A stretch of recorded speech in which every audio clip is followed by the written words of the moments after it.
roll my presentation, please.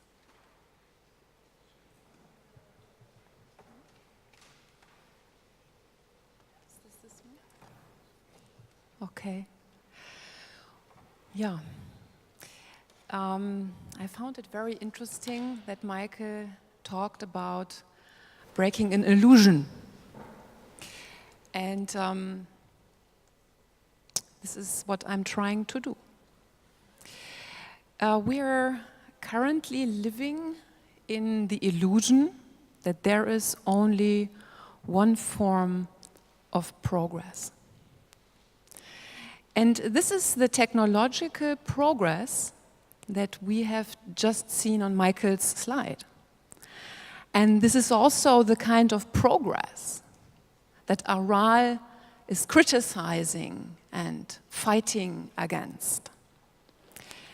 A progress that is not only technological, but also an economic kind of progress that we have fully embraced and that has completely gone into a different direction than where progress should actually go, which is the progress of individual people. In order to make this kind of strong claim, I want to give you a little history of progress. In the 13th century, suddenly, actually, we invented the kind of progress that we see today as a concept. Albertus Magnus, a monk, said that actually progress is when you invent something new. The idea of invention came up. And in the early 15th century, another piece of the modern progress thinking was added. We saw an experiment in Florence by a guy called Brunelleschi. And he created an illusion that was actually the first kind of illusion that you have just shown, which is that he had an image of the dome of Florence, and he actually had people look through a little hole, and he had them look at the image of the dome of Florence. And when they looked through this little manual machine, they saw the dome of Florence in the picture in the same way as they saw it when they put the tool away and looked at the dome itself. And this image was created with the help of the linear perspective. And with this experiment, Brunelleschi showed, or actually claimed, that we can get a full comprehension through virtual reality. What we then added is the idea that we can actually design the world that we just make up in our minds. And a very nice way to demonstrate this kind of design thinking are the gardens that you find in the absolutistic times as they were created by an absolutistic mind in the gardens of Versailles. And finally, in the 18th century, there was a very dangerous additional piece to this conception of progress, which is the turning away from the individual and the embracing of humankind instead of individual. Even also das Menschengeschlecht, yeah, instead of ich. And even Kant, who was the one who was talking about the individual's autonomy, was talking about the Menschengeschlecht in mir, the mankind in me. We should rather think about the progress of a society at large rather than the progress of an individual. And this kind of thinking, I think, even though it has brought us a lot of technology, a lot of convenience, a lot of new things that we do value, I think it is coming to an end. And why do I believe that?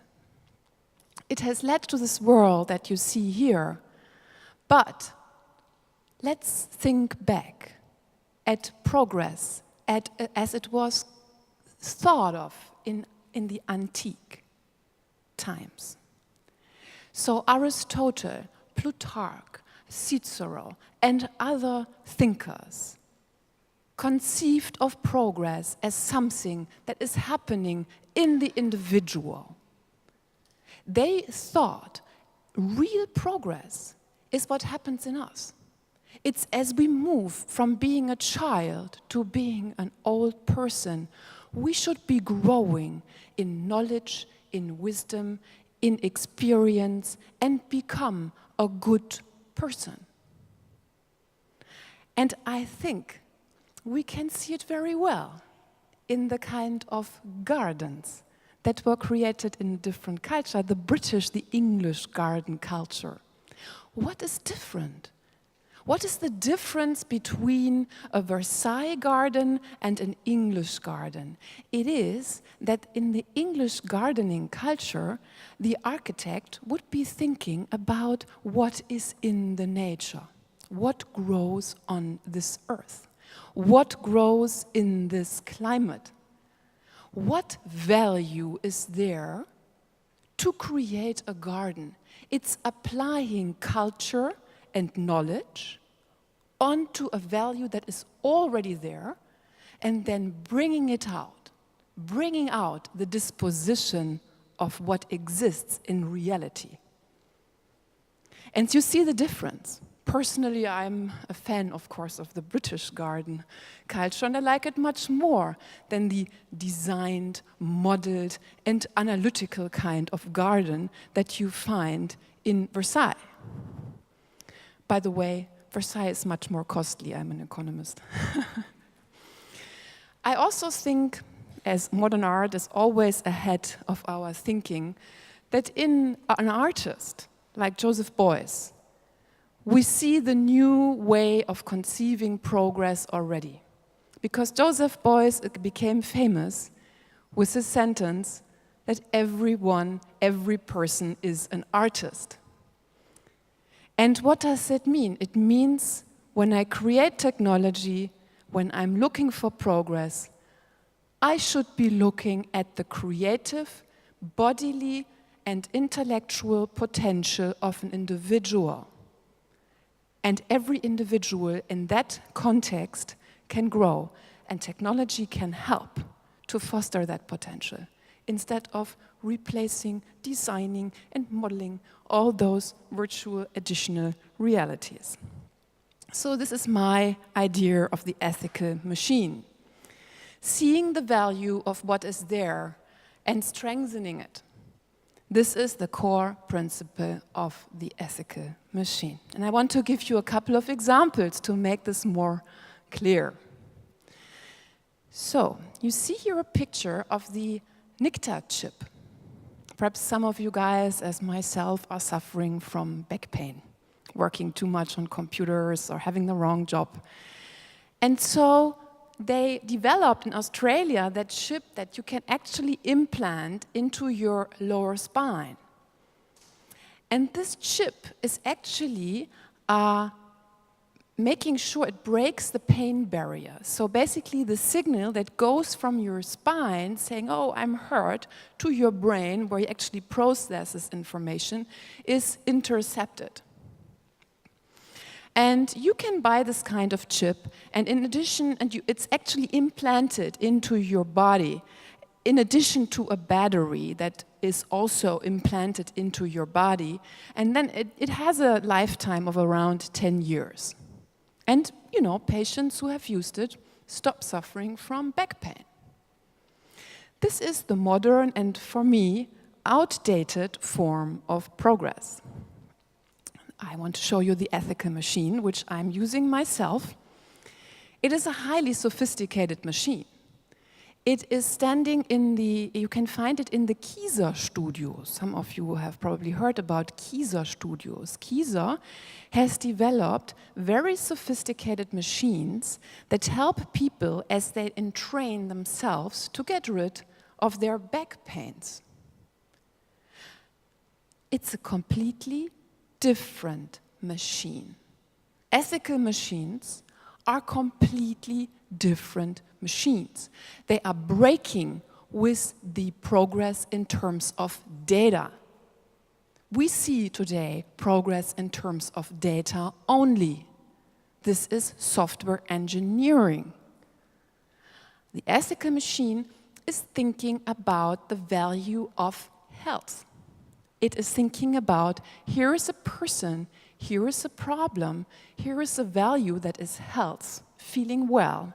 Now, what kind of technology can I build to address the problem? Or, in other words, what kind of technology do I need to create value, such as health? I built a Kieser machine. I actually should have taken also virtual reality. Wow, yes, technology is here, it's cool, it's fun, and it's so nice to play sometimes. But I, for example, believe that the future is more in augmented reality than in virtual reality. And virtual, because as you saw in the other talk, virtual reality puts you completely into a different world, a designed world, a modeled world, where everything is simulated, like in the Brunelleschi experiment. I think the future is in Pokemon. Yeah? It's people running with their augmented reality glasses, trying to hunt these little Pokemons. But the nice thing about it, they meet other people in the park. They bump into these other people who are also running after the Pokemon. And perhaps many of them go for a beer afterwards. And in that case, it is the value of friendship, that is a real friendship, that is triggered as a starting point through augmented reality games. Another example, IBM Watson. Perhaps some of you have heard about that artificial intelligence. A very powerful machine that is able to mine knowledge at such a sophisticated level that it can give by now medical diagnosis, cancer diagnosis, judicial expert support, or win Jeopardy games. Now, IBM Watson as it stands, we have to embrace the fact that that technology is here and can be great. It can be really used for empowering people's knowledge, even though right now we are just, through our conception, empowering the machine, building an IBM Watson, making the machine knowledgeable instead of ourselves. However, if we design IBM Watson's interface for medical diagnosis in such a way that it does not give the doctor immediately the answer to the diagnosis, but first ask the doctor, so what do you think? And the doctor then thinks, has to think, is perhaps forced by the machine to think, make the diagnosis, and only then he can press a button and get the feedback on what the machine thinks. Now, if there is a discrepancy between the machine and the doctor, then that discrepancy has to be resolved, right? Why does the doctor think in one way and the machine thinks in another way? Well, and in resolving that discrepancy, the doctor learns.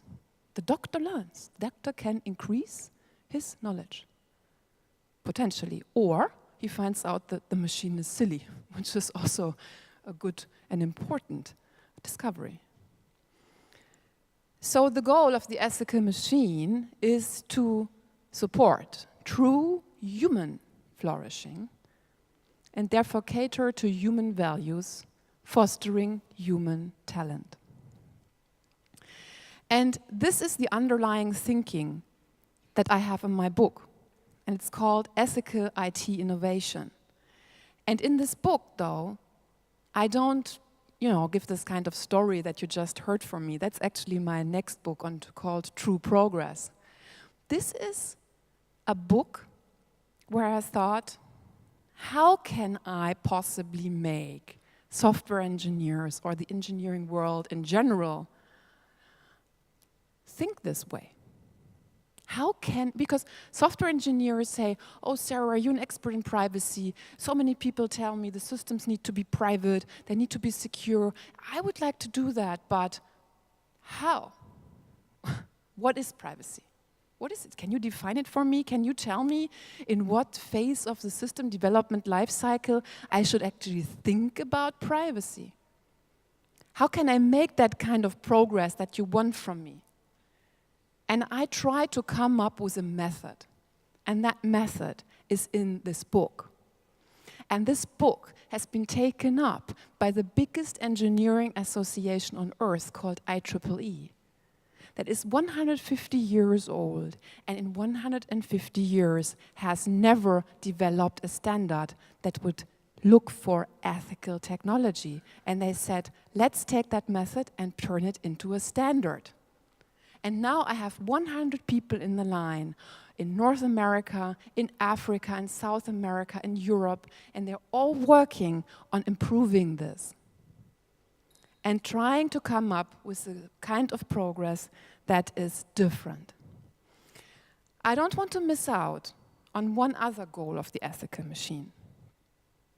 That is a kind of debate that is very often now done as led in the press, which is, if I have all those sophisticated machines, will they take away the jobs? Yeah, can we actually build machines that don't take away our jobs? And another goal of the ethical machine is that ethical machines would cautiously ask first, do we really want to get rid of that job? What kind of machine should we use? Should we really replace that person?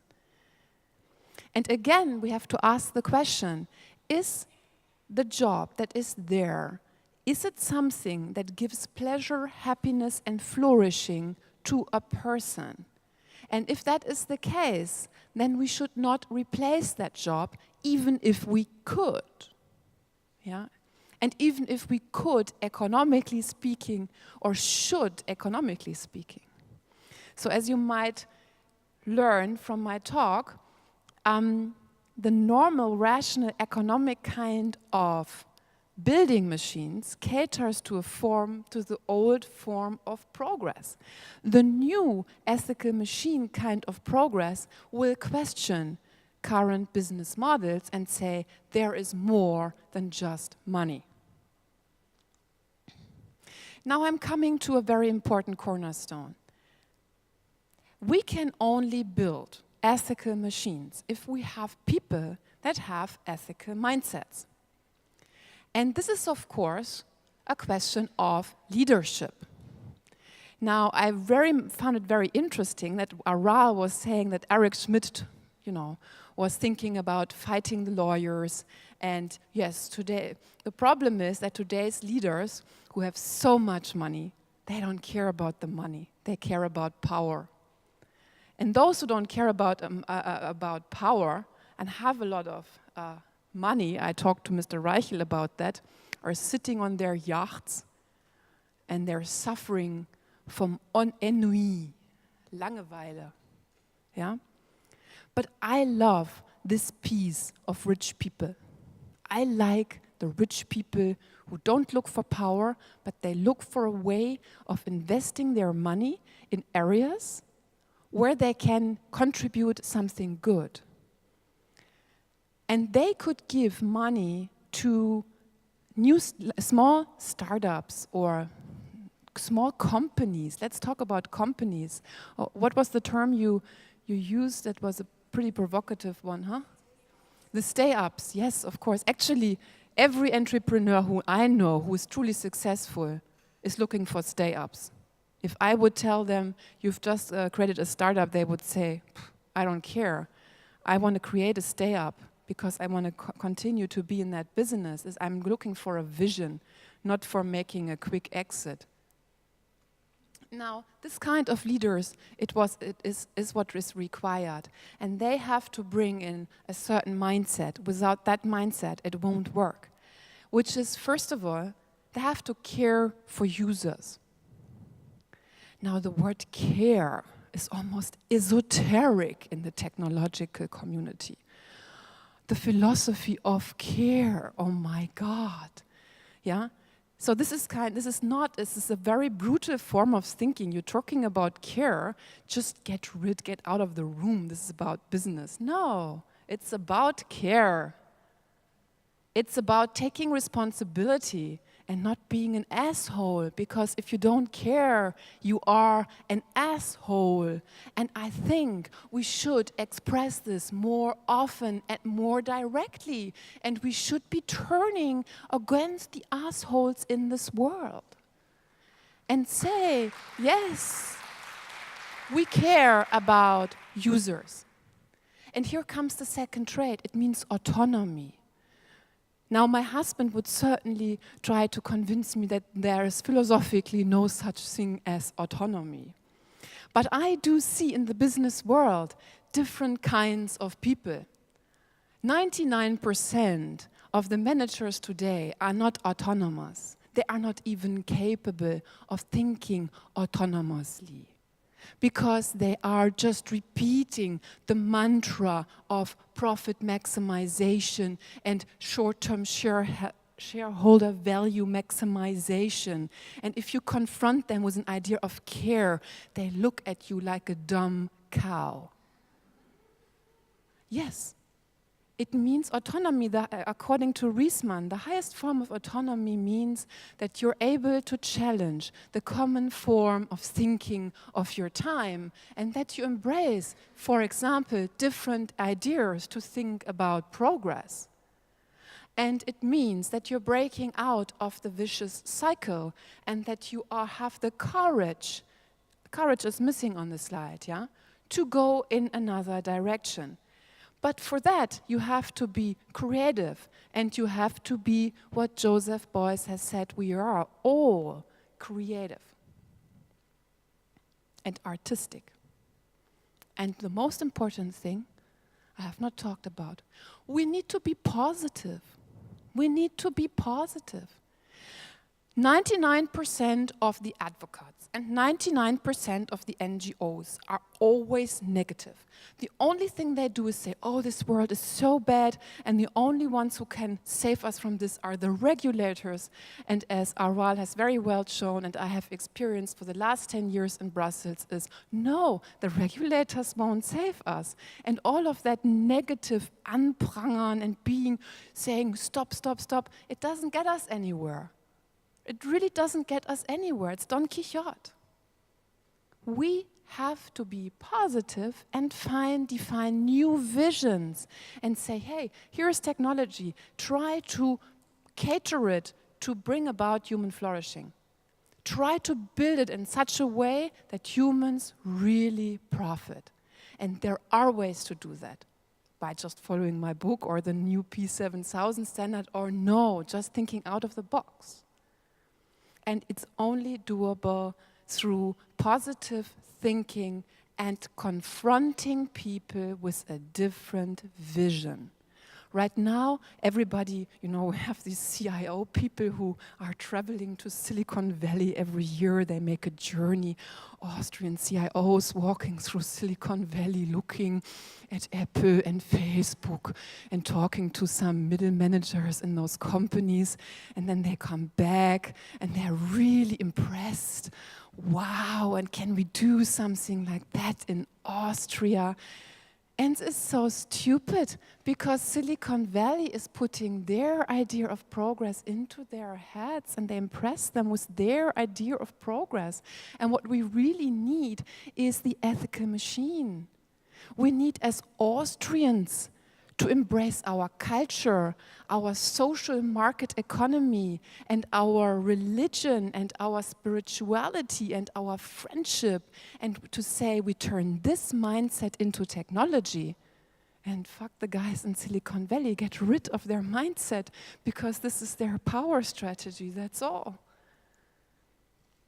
And one guy who lived in Silicon Valley actually broke the vicious cycle. It's the only guy I really admire in Silicon Valley. Now the media tries to present him as an asshole because he had the strength to speak up and to confront his team and to confront his industry with a vision. And it's an ethical vision. It's the vision of aesthetics. I remember in the early 2000s in the engineering community, it was form follows function. Of course, nobody would care about the beauty in technology. And he was different. He said, no, it's about beauty. And he was driven by it. And he created a very nice system. He understood a value. He altruistically prioritized the value.